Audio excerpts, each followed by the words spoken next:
So, as we were talking about before, if tradies aren't capturing this data and they're not capturing time and they're not spending the money, they're not capturing like that, for example, if we're talking about a quote. So if they're just quoting, not tracking time, what I see a lot is they are estimating like the materials part of that process, and the time and the money spent on that, and that then affects the profitability, which is obviously what I deal with all the time.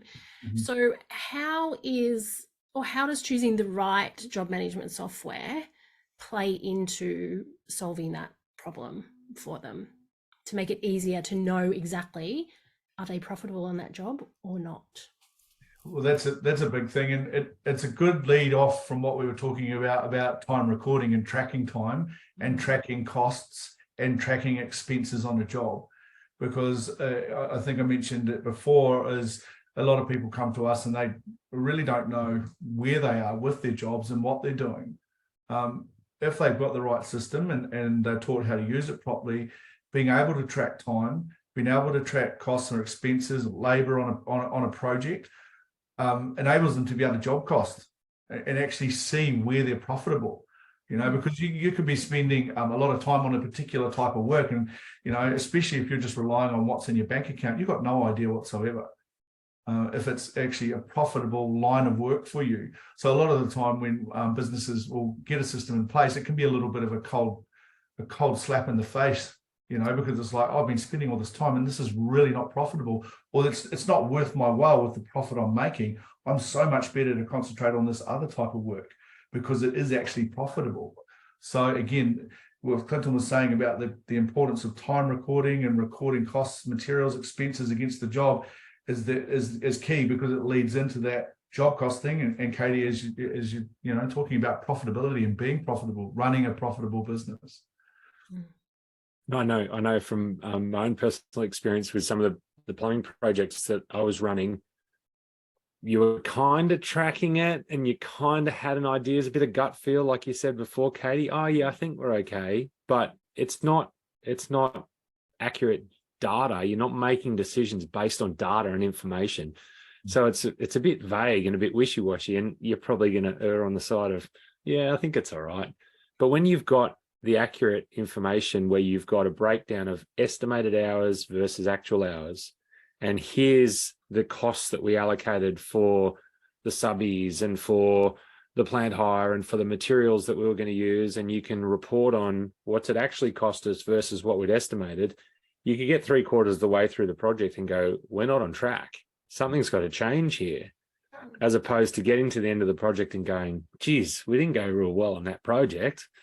I don't know how we actually went, but yeah, it seemed to take a lot longer than I thought it was going to take, or I don't know if we made any money.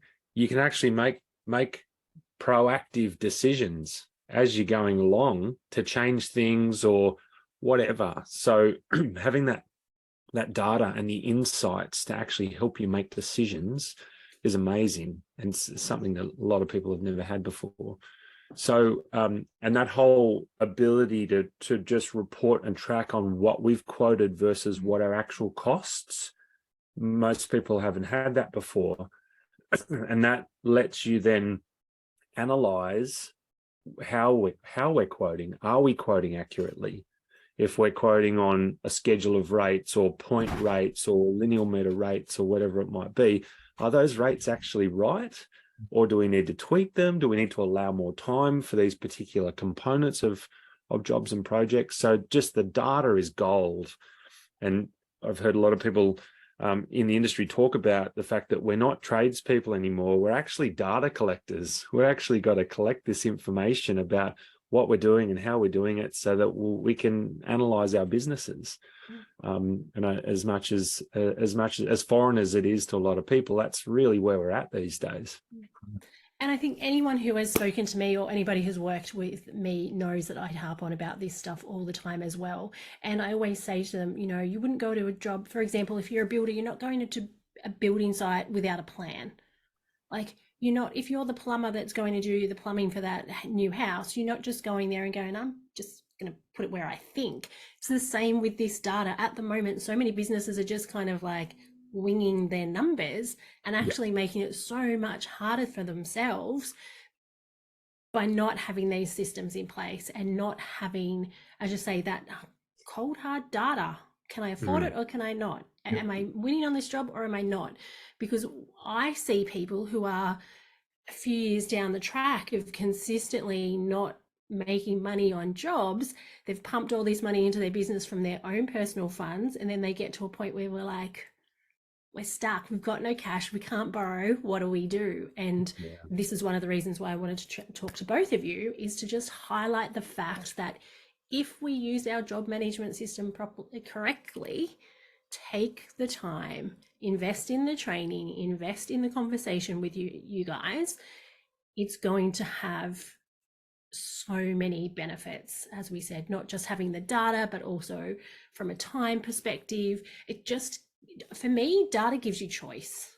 Data gives you options. And we can think all we like that, I'm a tradie, I'm a plumber, I'm a this, I'm not good at that stuff. You weren't good at what you did on day one of your apprenticeship either. But you had mentors, bosses, you went to TAFE, whatever it was, you got the training that you needed to be the great tradesman you are now. So why don't we take the time and effort to invest in our training around our numbers? That's a really good point, because I listen to a lot of tradies go, I'm just a dumb tradie. I hear that all the time. I jump on it straight away. It's like, you're not a dumb tradie. You're actually a specialist or an expert in your area. It's just you haven't been through the training and guidance that you need to actually understand this technology, which is just another tool. Exactly. The amount of times I always joke, I'm like, I could retire a very wealthy woman, if I had like $1 every time I heard that. And I do the same thing. I jump straight on it. I'm like, that's actually not true. I don't care if you left school in year 9 or you were terrible at maths or you're just a plumber, builder, this, that. It's actually irrelevant. Leave that aside. We're here to help and support and guide them. So awesome. So for those, I've got one more thing, yes. Katie, I've got one more thing to add. Sorry, to wind back to that previous question, because we started to talk about material, and I thought I'd leave it for this last little segment. The whole reporting on quoted versus actual. One really important part is to start to track those actual costs of materials and of your subbies and whatever. And so this is where integrations become quite important for connecting your job management system into your Xero or your accounting package. Because if we want to track actual cost of materials, then if we've used stuff off our vehicle, we might have a price list in our system and we pick items from the price list that we've used off the vehicle. And so we're kind of adding things to the job that way. But if we've gone to the supplier and we've bought something, that supplier invoice that comes from the supplier has got to go into the accounting system so that we can pay that bill and we can track that cost to the account codes in the accounting package. But it's also got to go in against the job or the project that supplier invoice was for. And this is where a lot of people they don't want to do that because it's double handling, because I've got to put it in my accounting system. I've got to put it into my job management system. But with the right job management system and with it set up the right way, we should be able to enter that supplier invoice against our job. And so it goes against that job for costing. And then the supplier invoice gets sent across into the accounting package automatically without us having to do any manual data entry. So we've got single entry.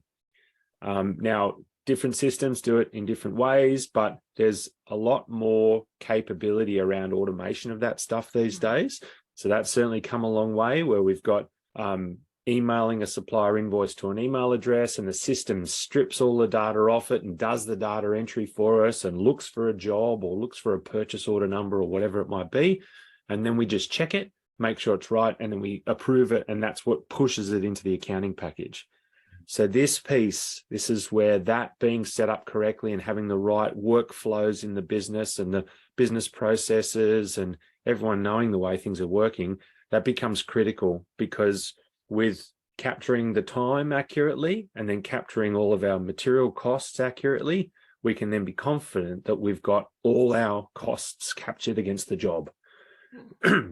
So integration, it's a kind of a piece that a lot of people aren't aware of when they pick a piece of software and they set it up and they put their jobs in or whatever. They don't even think about that part.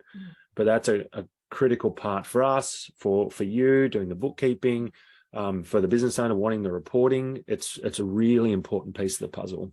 And I'm so glad you mentioned that, because I refer to data entry as being the devil. We shouldn't be doing data entry. Pretty much we can get rid of 98% of the data entry. As you mentioned, the admin person's role, or whoever's role it is, it should be a checking role, not somebody needs to sit there for hours in a day entering information into one system and another system. Like, no. And when we're looking at new bookkeeping clients, that's part of our process. When we do that review, it's like, what job management system are you using? How is it coming through? Because quite often we hear Xero's not quite right because whichever job management system isn't sending stuff through, or it's sending it through in duplicate, and that's not the job management system's fault. It's because it hasn't been set up correctly. And I always explain to clients, if you think of this process, like it has to be free flowing. Like if there's somewhere where it gets stuck or caught, or somebody has to do something or change something, then that's the system telling you it's not quite set up properly. And reach out, get help with a specialist, because you guys do this all day, every day. That is why I send my clients your way, because I'm like, I know that's wrong, but that's not my specialty.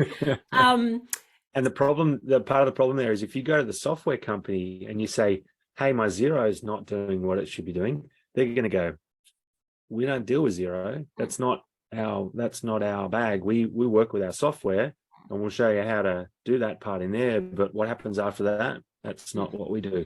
And we kind of bridge that gap because we talk all those different languages. Yeah. Awesome. And that's why I love referring clients to you, because when they've got their job management system set up properly, then I've got more data, then the business can be more profitable, and then things can be so much easier and simpler.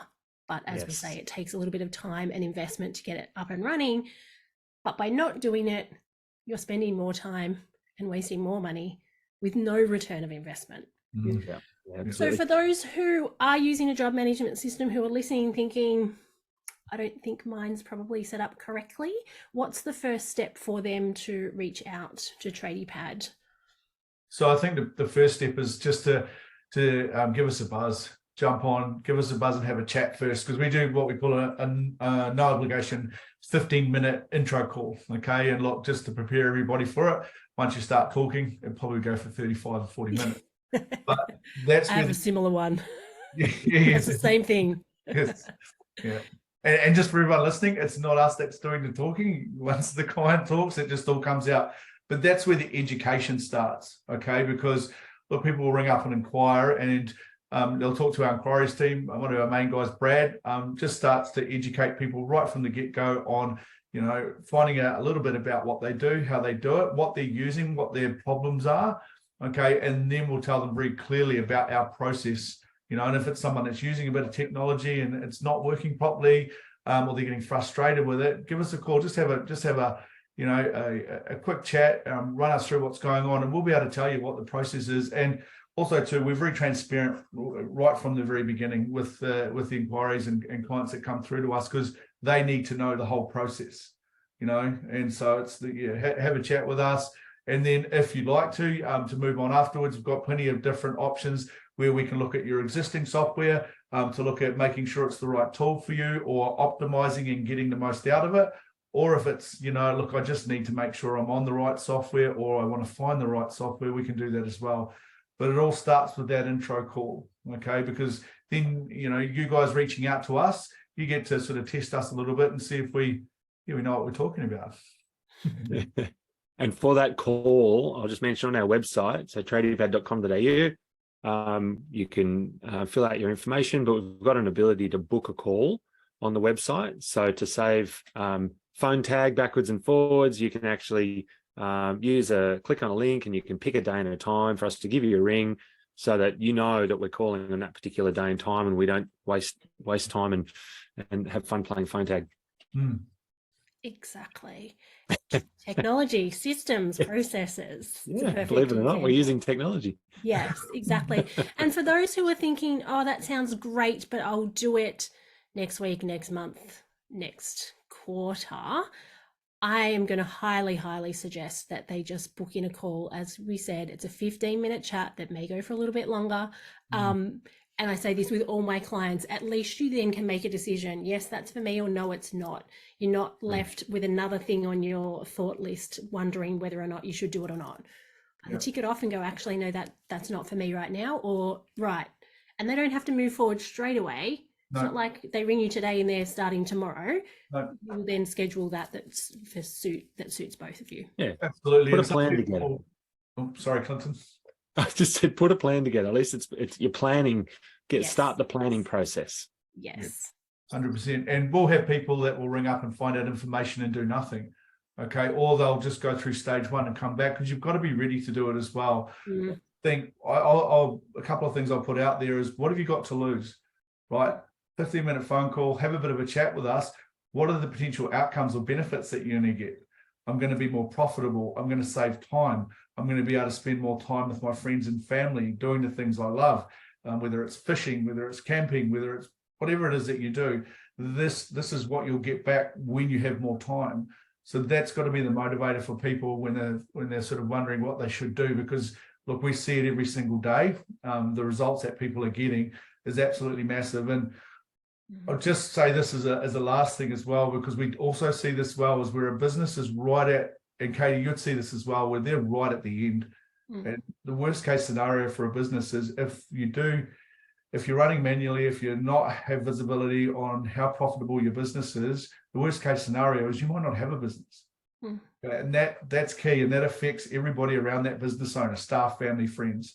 So I encourage people to get on board. Don't be afraid of technology. It's just another tool, similar to the big ticket tools that you guys use every day to run your business. The only difference is you haven't been educated on how to use it.